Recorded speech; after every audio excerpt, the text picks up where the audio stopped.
Hi friends, welcome to my YouTube channel. நம்ம எதை பற்றின வீடியோ பார்க்க இருக்கோம்னா நேற்று நைட்டு அதாவது 12ஆம் தேதி செப்டம்பர் 12 நைட்டு கிட்டத்தட்ட ஒரு 11 மணி ஆயிடுச்சு. லீடர்ஸ் ஒரு குறிப்பிட்ட நபர்களை வச்சு எம்டி நவீன் சார், முத்துச்செல்வம், நம்ம குமரேஷ் சார் எல்லாரும் சேர்ந்து மீட்டிங் போட்டாங்க. மீட்டிங் போட்டு ஏடிஎம் கார்டு இஷ்யூ பண்ணுறதுக்கான ப்ராசஸ் ஸ்டார்ட் பண்ணிட்டாங்க. ஏடிஎம் கார்டு யார் யாரெல்லாம் இருக்கீங்களோ லீடர்ஸ் அந்த மீட்டிங் அட்டன் பண்ணாங்களோ அவங்க கையில் வந்து சேர்ந்துருச்சு. அவங்கக்கிட்ட தான் இருக்குது. அது கூடிய சீக்கிரம் உங்களுக்கு வந்து சேர்ந்துடும் அப்படின்னு சொல்லி நம்ம எதிர்பார்ப்போம். இதில் வந்து முக்கியமான அப்டேட் என்ன அப்படின்னு பார்த்தீங்கன்னா, நம்ம எம்டி நவீன் சார் அந்த ஏடிஎம் கார்டுக்கு 4599 ரூபாய், கிட்டத்தட்ட ஒரு 5000 ரூபாய் அவங்க கேட்டிருக்காங்க. அதுக்கடுத்து வந்து இந்த ஏடிஎம் கார்டோட வித்ட்ரால் மணி வீக்லி 2000 ருபீஸ் நீங்கள் கேஷ் எடுத்துக்கலாம். ஒரு வாரத்துக்கு 2000 ரூபாய் எடுத்துக்கலாம்.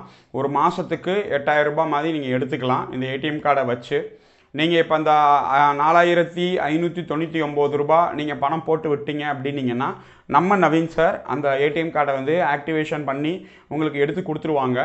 அதனால் எல்லோரும் அந்த 5000 ரூபாய் போடுறதுக்கான வேலையை ஆரம்பிச்சிருங்க. ஏன்னா அவங்க வந்து ரொம்ப கஷ்டப்படுறாங்க. இந்த ஏடிஎம் கார்டை வச்சு தான் அவங்க வந்து இது பண்ண முடியும். அதனால் நீங்கள் அந்த 5000 ரூபாய் எல்லோரும் வேகமாக ஏடிஎம் கார்டு வாங்கினவங்கலாம் அவங்க ஒரு கியூஆர் கோடு அனுப்புவாங்க. அந்த கியூஆர் கோடை வச்சு நீங்கள் போட்டு விட்டுருங்க. அதுக்கடுத்து வந்து உங்களுக்கு வந்து மாதம் 2000 ரூபாய் இல்லை அதுக்கு குறைஞ்சி ஏதாவது ஒரு இருக்க தான் பார்ப்பாங்க அந்த ஏடிஎம் கார்டு மூலமாக. ஒரு வேளை மாதம் 1000 ரூபாய் இல்லை 500 ரூபாய் எடுக்கிற மாதிரி ஏதாவது பிளான் பண்ணிகிட்டு இருக்காங்க. சீக்கிரமாக அவங்க அந்த வேலையும் பண்ணி முடிச்சிருவாங்க. பண்ணி முடிச்சுட்டு உங்களுக்கு மாதம் ஒரு 500 ரூபாய் அல்லது 1000 ரூபாய் கொடுக்கறதுக்கான வேலை இருக்கும். இப்போ வாரத்துக்கு 2000 ரூபான்றாங்க. இனிமேல் மாதத்துக்கு ஒரு 500 ரூபாய் 1000 ரூபாய் கொடுக்கறதுக்கான வேலையை ஆரம்பிப்பாங்க நம்ம நவீன் சார் அவங்க. ரொம்ப நன்றி சார். ஏன்னா ஏதோ பணம் கொடுக்கணும்னு நீங்கள் எதிர்பார்த்துக்கிட்டு இருக்கீங்க, செஞ்சுக்கிட்டு இருக்கீங்க. ரொம்ப நன்றி. நான் மக்கள்கிட்டலாம் சொல்லிவிட்டு உங்களுக்கு அந்த ஏடிஎம் கார்டுக்கு 5000 ரூபாய் போட சொல்லிடுறேன். எனக்கு தெரிஞ்சு ஒரு 36,000 ஐடி அதில் நெருக்கி யூஜி வேலெட்டில் ஒரு 8000 பேரோ 10,000 பேரோ நெருக்கி பதிஞ்சிருக்காங்கன்னு நினைக்கிறேன். ஒரு 10,000 பேர் ஒரு ஏஜி வேலெட்டில் பதிஞ்சவங்களாம் ஏடிஎம் கார்டு வந்துருச்சு அப்படின்னா 10,000 × 5000 ரூபாய் நெருக்கி எவ்வளோ சார் அமௌண்ட் வருது? எனக்கு அது தெரியல சார் கால்குலேஷன். வேணால் அந்த குரூப் போடுறேன்னு நீங்கள் பார்த்துக்கோங்க எவ்வளோ அமௌண்ட் வரும் அப்படின்னு சொல்லி. இந்த ஏடிஎம் கார்டை வச்சு பாவம் நவீன் சார் ரொம்ப கஷ்டப்பட்டுட்டு இருக்காரு. அதனால் அந்த அமௌண்ட் அவருக்கு வேணும். சரியா? இதை வச்சு அவங்க வந்து அரிசி, பருப்பு, எண்ணெய் எல்லாம் வாங்கி சாப்பிட்டுக்குவாங்க. அதனால் எல்லோரும் சேர்ந்து போட்டு விட்ருங்க. இந்த வீடியோ பார்க்குறவங்க எல்லாருமே ரொம்ப ரொம்ப கஷ்டப்பட்டு வேலை பார்த்துட்டு இருக்காங்க. நவீன் சார் எல்லோரும் நம்ம போட சொல்லிட்டோம். கண்டிப்பாக போட்டு விட்டுருவாங்க உங்களுக்கு. கவலைப்படாதீங்க. அடுத்து வந்து இந்த பாதிக்கப்பட்ட மக்களுக்கு சொல்லிடுறேன். நீங்கள் எல்லோரும் நவீன் சாருக்காக கேஸை வந்து வித்ட்ரால் வாங்குங்க. வித்ட்ரால் வாங்கிக்கிட்டு அவர் வந்து அங்கே போய் துபாய் போய் அவர் வந்து கையெழுத்து போட்டு அப்போ தான் அவங்களுக்குலாம் பணம்லாம் கிடைக்கும். அதுக்கு மேலாம் பணம் கிடைக்காது. அதனால் புரிஞ்சுக்கோங்க. எல்லோரும் ஒத்துழைப்பு தாங்க. சரியா? ஒத்துழைப்பு தந்தால் மட்டும்தான் பணம் கிடைக்கும். அதனால் எல்லோரும் கேஸை வித்ட்ரால் வாங்குறதுக்கான வேலையை பாருங்கள். எல்லோரும் வந்து கையெழுத்து போட்டு கொடுங்க. கையெழுத்து போட்டு கொடுத்துட்டு நம்ம நவீன் சார் துபாய் போய் அந்த பணத்தை வந்து வித்ட்ரால் பண்ணிட்டு வருவாங்க. அதுக்கடுத்து உங்களுக்கு கொஞ்சம் கொஞ்சமாக அந்த பணத்தை அடைச்சிருவாங்க. அதுக்கடுத்து எல்லோரும் நீங்கள் கம்பெனி மேலே கொடுத்துருக்க கேஸெல்லாம் வாபஸ் வாங்கிடுங்க. அப்போ தான் நம்ம ஃபேக்ட்ரியை வந்து ரன் பண்ண முடியும். துருப்பிடிச்சு போய் கிடக்கு ஃபேக்ட்ரி எல்லாமே. அங்கே இருக்க மிஷின்ஸ்லாம் வேஸ்ட்டாக இருக்குது. எல்லாமே கெட்டு போயிடுச்சு. வண்டிகள்லாம் சும்மா கிடக்கு. அதனால் எல்லோரும் ஒத்துழைப்பு தாங்க. அது நம்ம ஃபேக்ட்ரி, நம்ம கம்பெனி, நம்ம நவீன் சார் கட்டின கம்பெனி, நம்மளோட காசு. அது துருப்பிடிச்சு போக விடலாமா? அதனால் எல்லோரும் கேஸெல்லாம் வித்ட்ரால் வாங்குங்க. சரியா? பணத்தை பொறுமையாக வாங்கிக்கலாம். ஒரு 25-30 வருஷம் கழிச்சு வாங்கிக்கலாம். ஒன்றும் பிரச்சனை இல்லை. சரியா? அதனால் ஒன்றும் கவலை கிடையாது. நவீன் சார் எல்லா கேஸையும் வித்ட்ரால் வாங்கிடுவோம் சார். நீங்கள் ஃபேக்ட்ரியை ரன் பண்ணுங்கள் சீக்கிரமாக.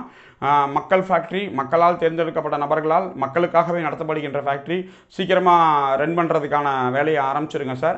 ப்ளஸ் நீங்கள் துபாய் போகிறதுக்கு அந்த டிக்கெட்லாம் ரெடி பண்ணி வைங்க. மக்கள்லாம் கேஸை வித்ட்ரால் வாங்க சொல்லிடுறேன். வாங்க சொல்லிட்டு நீங்கள் வேகமாக துபாயில் போய் அந்த பணத்தை எடுத்துகிட்டு வந்து இங்கே வந்து என்னன்னாலும் பண்ணிக்கோங்க சார். யார் சார் கேட்க போகிறா அவங்கள? பணம் யாருக்கு கொடுக்க போகிறா, யாருக்கு கேட்க போகிறா? ஏன் சார் இப்படி? அதெல்லாம் கேட்க மாட்டாங்க சார். எல்லாம் மறந்துடுவாங்க சார். கவலைப்படாதீங்க சார். அதெல்லாம் டோன்ட் வரி சார். நம்ம எது பண்ணுறோமோ பண்ணிக்குவோம் சார். ஏன்னா எல்லா ஆக்ஷனும் வந்து சென்னையில் இருக்க 369 மூலமாக தானே நடக்குது. ஏன்னா யாருக்குமே ஒன்றும் தெரியாதுல்ல. அவர் அங்கேருந்து ஆட்டி வைக்கிறாரு, இங்கே வந்து எல்லாம் ஆடிக்கிட்டு தானே இருக்குது. சரி, அதெல்லாம் எங்கே மக்களுக்கு புரியும் சார்? நம்ம சொன்னாலாம் புரியாது. அதெல்லாம் மறந்துடுவாங்க. அழுது கத்தி ஓஞ்சு மறந்துடுவாங்க. சரியா? நடக்கிறது நடந்துட்டு போகுது சார். நம்ம வேலையை பார்த்துட்டு இருப்போம். ஏன் கவலைப்படுறீங்க? எல்லாம் செஞ்சு முடிச்சிருவோம் சார். பணம்லாம் யாரும் கேட்க மாட்டாங்க சார். கேட்டால் ஒரு 5000 10,000 கொடுத்துருவோம். யாராவது கத்துனாங்க, யாராவது எனக்கு வந்து படம் இப்போயே கொடு, அப்படி செய்கிறேன் இப்படி செய்கிறேன், நான் அவங்கள தனியாக கூப்பிட்டு காம்ப்ரமைஸ் பேசி ஒரு சின்ன செட்டில்மெண்ட் பண்ணிடுவோம் சார். ஏன் சார் கவலைப்படுறீங்க? எல்லாம் நம்ம இருக்கோம் சார், பார்த்துக்கலாம் சார், ஒன்றும் கவலை இல்லை. மக்களே எல்லாரும் நவீன் சார் சொன்ன மாதிரி ரொம்ப கஷ்டப்பட்டுட்டு இருக்காரு, செஞ்சுக்கிட்டு இருக்காரு. வேறு ஆப்ஷன் இருந்தால் சொல்லுங்கள். வேறு ஆப்ஷன் இது மட்டும் எதுவுமே இல்லை. நவீன் சார் எப்படி சொல்கிறாரோ அப்படி தான் கேட்க முடியும். அவர் உட்காருன்னு சொன்னால் உட்காரணும், நின்றுன்னு சொன்னால் நிற்கணும், படுன்னு சொன்னால் படுக்கணும், ஓடுன்னு சொன்னால் ஓடணும். அதனால் அவர் என்ன சொல்கிறாரோ அதை செய்யுங்க. 5000 கேட்டிருக்காரு, நீங்கள் 5000 மேலே 50000 போட்டு விடுங்க. யார் பணம், என்ன பணம் போட்டு விடுங்க. ஆனால் கவலைப்படாதீங்க மக்களே, நீங்கள் 5000 போட்டு விட்டீங்கன்னா வேலெட்டில் நவீன் சார் 5 லட்ச ரூபா கொடுத்துருவாரு. 5000 போட்டு விட்டீங்கன்னா 5 லட்ச ரூபா கொடுத்துருவாரு. கவலைப்படாதீங்க, கண்டிப்பாக கொடுத்துருவாரு. சரியா? அதனால் சீக்கிரமாக எல்லாரும் நவீன் சார் சொன்ன மாதிரி அந்த வேலெட்டில் இருக்க மணி எல்லாத்தையும் போட்டு வச்சு செஞ்சுக்கோங்க. இப்போ 9 லட்ச ரூபா உங்களுக்கு வேலெட்டில் ஏறி இருக்கும். இந்த 5000 ரூபா போட்டிங்கன்னா இதுக்கும் அந்த வேலெட்டில் ஏற்றி விட்டுருவாரு. நீங்கள் எடுத்துக்கோங்க, பொறுமையாக எடுத்துக்கோங்க, ஒன்றும் பிரச்சனை இல்லை. இப்போ ஒரு 9 லட்ச ரூபா ஒரு மாதத்துக்கு 8000 ரூபாய். என் கணக்குப்படி பார்த்தீங்கன்னா அந்த 9 லட்ச ரூபா எடுக்கிறதுக்கான டைமிங் பார்த்தீங்கன்னா ஒரு 20-25 வருஷம் ஆகும். சரியா? அதனால் ஒன்றும் கவலைப்படாதீங்க. நீங்கள் இல்லாட்டினா என்ன, அவங்க குழந்தைங்க இருக்காங்க, அவங்க வாங்கிப்பாங்க. ஏடிஎம் கார்டு தான் கையில் இருக்கே, வச்சு வாங்கிக்கலாம், ஒன்றும் பிரச்சனை இல்லை. கவலையே படாதீங்க. சரியா? கேஸ்லாம் அதெல்லாம் பார்த்துக்கலாம். நம்ம எல்லா இடத்துலையும் நம்ம ஆள் இருக்காங்க, நம்ம எல்லாம் செட்டப் பண்ணிட்டோம். ஒன்றும் பண்ண முடியாது. இவங்க கத்திக்கிட்டே இருப்பாங்க வாட்ஸ்அப்பில். பார்த்துக்கலாம். சரியா நவீன் சார்? நான் சொல்லிட்டேன் சார், கவலைப்படாதீங்க, எல்லாமே நடந்து முடிஞ்சிடும், எல்லாம் பண்ணிக்கலாம். சரியா சார்? அதனால் ஒன்றும் கவலைப்படாதீங்க. நம்ம அடுத்து ஃபாரினில் போகிறதுக்கு என்ன வேலை பண்ணுமோ அதை பண்ணிடுவோம். ஃபேக்ட்ரியை ரன் பண்ணி நம்ம அந்த கேஸ்லேருந்து வெளியே வந்து இவங்க பைத்தியக்காரங்க கத்திக்கிட்டே இருப்பாங்க, கத்திட்டு போகிறாங்க சார். விடுங்க சார், நம்ம பார்த்துக்கலாம் sir. Okay Naveen sir, thank you very much Naveen sir.